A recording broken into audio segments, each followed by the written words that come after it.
والصلاة والسلام على رسوله الكريم أعوذ بالله من الشيطان الرجيم بسم الله الرحمن الرحیم۔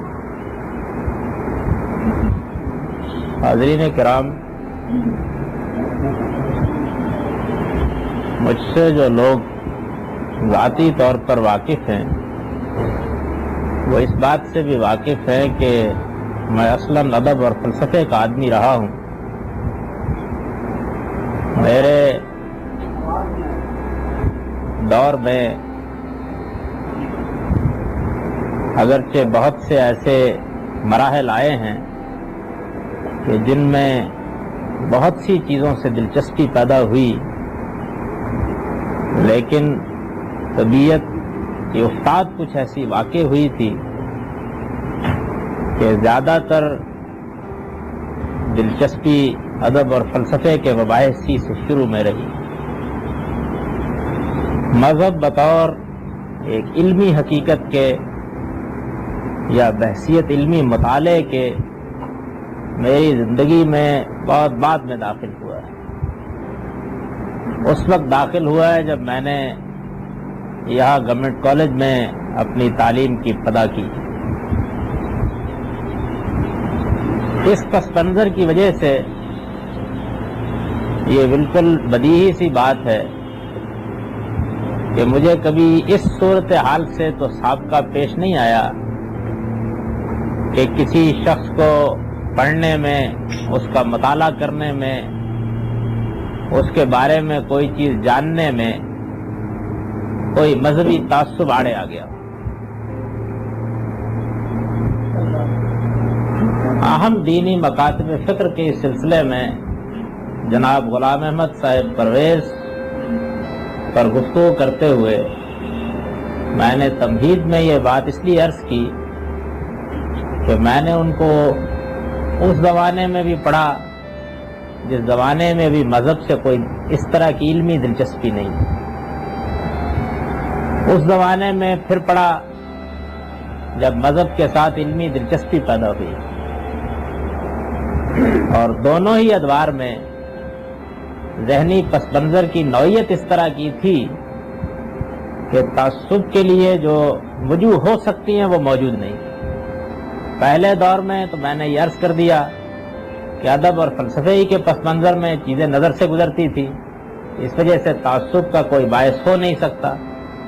دوسرے دور میں جب میں نے ان کو پڑھا تو وہ میرا وہ زمانہ تھا کہ جس میں نفس مذہبی سے متعلق میرے ذہن میں بہت سے سوالات تھے۔ ادب و فلسفے کے پس منظر کی وجہ سے میں ہر چیز کو تشکیک کی نگاہ سے دیکھ رہا تھا۔ وہ عقائد، وہ نظریات جو مجھے متوارثت طور پر ملے تھے، ان میں سے ایک ایک کو میں پرکھ رہا تھا، اور اس وقت طبیعت کی افتاد کچھ ایسی تھی کہ یہ جی چاہتا تھا کہ یہ سب کچھ غلط ثابت ہو جائے۔ اس وجہ سے اگر کسی پہلو سے کوئی تعصب تھا تو وہ اس نوعیت کا نہیں ہو سکتا تھا کہ ان کو پڑھنے یا ان کے بارے میں کوئی رائے قائم کرنے میں مانع ہوتا۔ میں نے ان کو اس زمانے میں پڑھا، اور اس زمانے میں جب میں نے ان کا مطالعہ کیا ہے تو پہلی چیز جس سے مجھے وحشت سی ہوئی وہ ان کا لکھنے کا اسلوب۔ ادب کا آدمی رہا ہوں، ایک خاص اسلوب تحریر کی میرے ہاں کچھ بار پاتا ہے۔ جن لوگوں کو اس زمانے میں میں نے پڑھا تھا وہ اسی درجے کے لوگ تھے۔ ان کے بارے میں کچھ سنا، کچھ ان کی تصنیفات ہمارے مدرسے کی لائبریری میں تھی، نکال کر دیکھی اور محسوس ہوا کچھ بہت تسنع کا انداز۔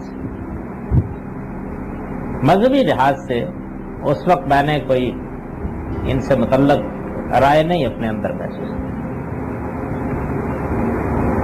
بعد میں جب یہ معلوم ہوا کہ ان کا ایک خاص انداز فکر ہے تو پھر بہت سنجیدہ مطالعے کی طرف رغبت ہوئی۔ اب ادب سے متعلق اپنے ذوق پر قابو پا کر میں نے ان کی بہت سی چیزیں اس زمانے میں پڑھ ڈالی، اور اس طرح پڑھ ڈالی کہ بس ادھر سے ادھر تک ایک نظر دیکھتا چلا گیا۔ یہ بات معلوم ہو گئی کہ یہ کیا کہتے ہیں، کیا کہنا چاہتے ہیں، کیا چیزیں پیش نظر ہیں. لیکن ظاہر ہے کہ اب جب سب کا سب پڑھا تو اس میں ان کی وہ چیزیں بھی آئیں جن میں انہوں نے قرآن سے متعلق اپنی تحقیقات بیان کی ہیں، وہ چیزیں بھی آئیں کہ جن میں ان کا تفسیری نوعیت کا لٹریچر ہے. تو دوسری چیز جو بہت تواہش کا باعث ہوئی وہ یہ کہ عربی زبان جس کو میں بچپن سے جانتا ہوں، ادب کا طالب علم ہونے کی وجہ سے اس کے مزاج سے بہرحال واقف ہی رہا ہوں. اس کا ادب پڑھاتے ہوئے اب تو خیر بال سفید ہو گئے، لیکن اس زمانے میں بھی اس سے کوئی کم شغف نہیں تھا. تو مجھ پر یہ چیز اور بہت حیرت انگیز چیز واضح ہوئی کہ عربی زبان کیا ہوتی ہے، بلکہ عربی زبان تو خیر بہت دور کی چیز ہے، زبان ہی کیا ہوتی ہے اس سے یہ واقف نہیں. یہ چیز واضح ہو جانے کے بعد، اور اس کے واضح ہونے کے لیے مجھے کسی ریاض کی اس زمانے میں ضرورت نہیں تھی. زبان و ادب کا پس منظر اور بالخصوص عربی ادب سے غیر معمولی شغف، دونوں چیزیں بہت کافی تھیں کہ فیصلہ کن ہو جاتی. تو میں نے ان کو اٹھا کے رکھ دیا. دوسرا دور جس میں مذہب اور مذہب کے مکاتب فکر کا مطالعہ اس نقطہ نظر سے کیا کہ اب حقیقت کو تلاش کرنا ہے، جاننا ہے، یہ معلوم کرنا ہے کہ کیا چیز صحیح ہے، کسی نتیجے تک پہنچنا ہے. اس میں پھر ان کی اہم چیزوں کو اٹھایا اور اٹھا کر میں پوری سچائی کے ساتھ یہ عرض کرتا ہوں کہ بہت جانبدارانہ مطالعہ کیا. یعنی اپنی طبیعت کے ان دونوں چیزوں پر قابو پا کر میں نے یہ صحیح کی کہ ہمدردی کے ساتھ میں پڑھوں، سمجھوں، جانوں. یہ ہو سکتا ہے کہ حق یہی. میرے پچھلے کم و بیش اس حیات مستعار کے 18 سال پبلک میں گزرے. اس میں کسی نہ کسی حوالے سے بہت سے لوگ مجھ کو جانتے رہے ہیں، بلکہ یہاں ایسے لوگ موجود ہیں کہ جو مجھے برسوں سے جانتے ہیں. جو لوگ مجھے جانتے ہیں وہ یہ بھی جانتے ہیں کہ میں نے اپنے اس 17-18 سال کے دور میں بڑے مراحل طے کیے. میں جس دینی فکر کو لے کر پیدا ہوا تھا میں نے اس کو چھوڑا. جس دینی فکر میں میری پرورش ہوئی تھی میں نے اس کو چھوڑا. جس دینی فکر پر مجھ پر سب سے زیادہ اپنے شعوری دور میں غلبہ رہا اس کو چھوڑا. اور اب میں جہاں ہوں لوگ جانتے ہیں کہ بہرحال اس کا ان تعصبات سے کوئی تعلق نہیں ہے کہ جو اس وقت سوسائٹی کے اندر موجود ہے. اس وجہ سے یہ تو ایک بالکل واقعی بات ہے کہ اگر یہ کوئی حق ہوتا تو میں اگر رجم و ارتداد پر علماء کی گالیاں کھا سکتا ہوں تو مجھے اس پر بھی کھانے میں کوئی بات نہ ہوتی. میری اگر یہ بات سمجھ میں آ جاتی تو میں اس کا علمبردار ہوتا، اس کو پیش کرتا، پوری شان کے ساتھ پیش کرتا. وَلَوْ قَطَّعُوا رَأْسِي لَدَيْكَ وَأَوْسَاجِ. میں اب اگر ان کے نقطہ نظر پر تنقید کر رہا ہوں تو میں نے یہ سب اس لیے عرض کر دیا کہ میری زندگی کا کوئی دور ایسا نہیں ہے کہ جس میں میں نے ان کو پڑھا ہو، ان کے نقطہ نظر کو سمجھنے کی کوشش کی ہو، اور اس وقت عام طور پر ہمارے ہاں لوگوں کے اندر ان کے بارے میں تعصب ہے، اور میں اس کا اعتراف کرتا ہوں کہ تعصب ہے، وہ حائل رہا. میرے ہاں کم سے کم یہ چیز کسی زمانے میں نہیں رہی.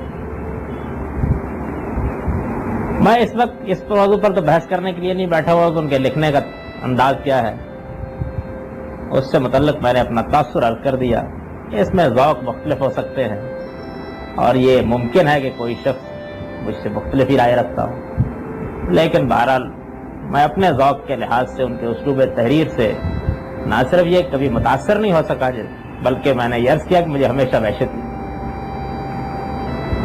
میں یہاں ان کے دینی فکر پر تبصرے کے لیے بیٹھا ہوں، اس وجہ سے اپنی گفتگو کو اسی حد تک محدود رکھتا ہوں. غلام احمد صاحب پرویز کے دینی نقطہ نظر کا جب ہم جائزہ لیتے ہیں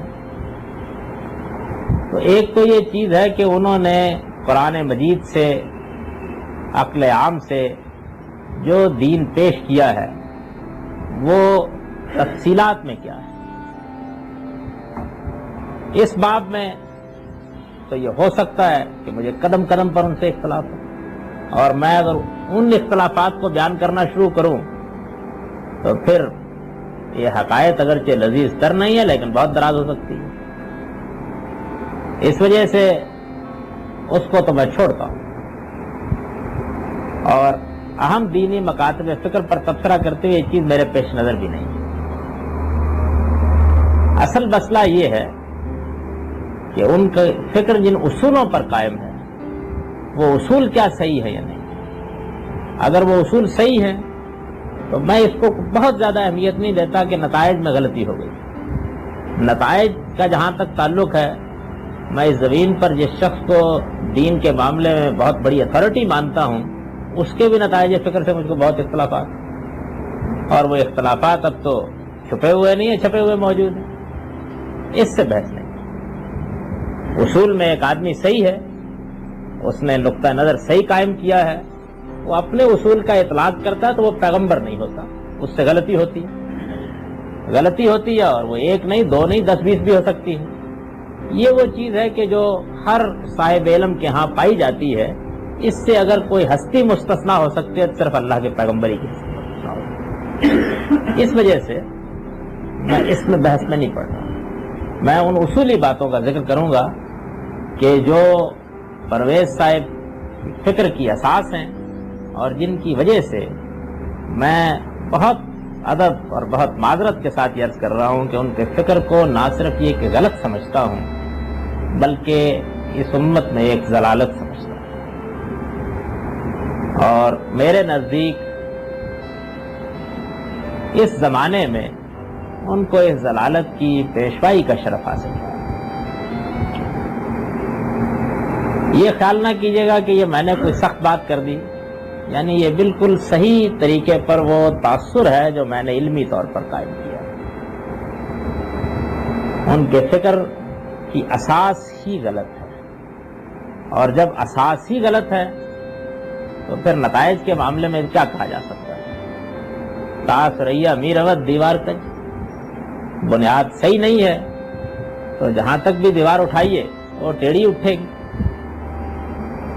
وہ کیا چیز ہے کہ جو اصولی لحاظ سے ہی صحیح نہیں؟